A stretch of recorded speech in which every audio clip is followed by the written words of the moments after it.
If you want to change the world, start off by making your bed. If you make your bed every morning, you will have accomplished the first task of the day. It will give you a small sense of pride, and it will encourage you to do another task, and another, and another. And by the end of the day, that one task completed will have turned into many tasks completed. Making your bed will also reinforce the fact that the little things in life matter. If you can't do the little things right, you'll never be able to do the big things right. And if by chance you have a miserable day, you will come home to a bed that is made, that you made. And a made bed gives you encouragement that tomorrow will be better. To pass SEAL training, there are a series of long swims that must be completed. One is the night swim. Before the swim, the instructors joyfully brief the students on all the species of sharks that inhabit the waters off San Clemente. They assure you, however, that no student has ever been eaten by a shark, at least not that they can remember. But you are also taught that if a shark begins to circle your position, stand your ground. Do not swim away. Do not act afraid. And if the shark, hungry for a midnight snack, darts towards you, then summons up all your strength and punch him in the snout, and he will turn and swim away.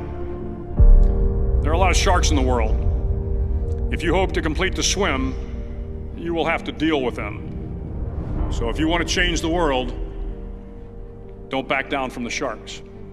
Over a few weeks of difficult training, my SEAL class, which started with 150 men, was down to just 42. There were now 6 boat crews of 7 men each. I was in the boat with the tall guys, but the best boat crew we had was made up of the little guys, the Munchkin crew, we called them. No one was over 5'5".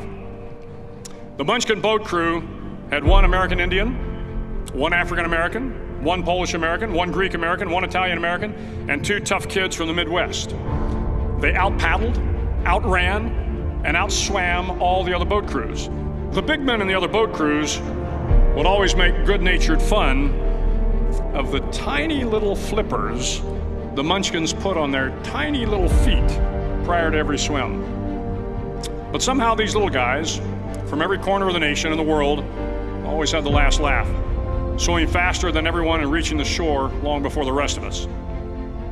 SEAL training was a great equalizer. Nothing mattered but your will to succeed, not your color, not your ethnic background, not your education, not your social status. If you want to change the world, measure a person by the size of their heart, not by the size of their flippers. The 9th week of training is referred to as Hell Week. It is 6 days of no sleep, constant physical and mental harassment, and 1 special day at the Mud Flats. The Mud Flats are an area between San Diego and Tijuana where the water runs off and creates the Tijuana Sloughs, a swampy patch of terrain where the mud will engulf you. It is on Wednesday of Hell Week that you paddle down in the mud flats and spend the next 15 hours trying to survive this freezing cold, the howling wind, and the incessant pressure to quit from the instructors. As the sun began to set that Wednesday evening, my training class, having committed some egregious infraction of the rules, was ordered into the mud. The mud consumed each man till there was nothing visible but our heads. The instructors told us we could leave the mud if only 5 men would quit. Only 5 men, just 5 men, and we could get out of the oppressive cold. Looking around the mud flat, it was apparent that some students were about to give up. It was still over 8 hours till the sun came up. 8 more hours of bone-chilling cold. The chattering teeth and the shivering moans of the trainees were so loud, it was hard to hear anything. And then one voice began to echo through the night. One voice raised in song. The song was terribly out of tune, but sung with great enthusiasm. One voice became 2, and 2 became 3, and before long, everyone in the class was singing. The instructors threatened us with more time in the mud if we kept up the singing, but the singing persisted, and somehow the mud seemed a little warmer, and the wind a little tamer, and the dawn not so far away. If I have learned anything in my time traveling the world, it is the power of hope. The power of one person, a Washington, a Lincoln, King, Mandela, and even a young girl from Pakistan, Malala. One person can change the world by giving people hope. So if you want to change the world, start each day with a task completed. Find someone to help you through life. Respect everyone. Know that life is not fair and that you will fail often. But if you take some risks, step up when the times are the toughest, face down the bullies, lift up the downtrodden, and never ever give up.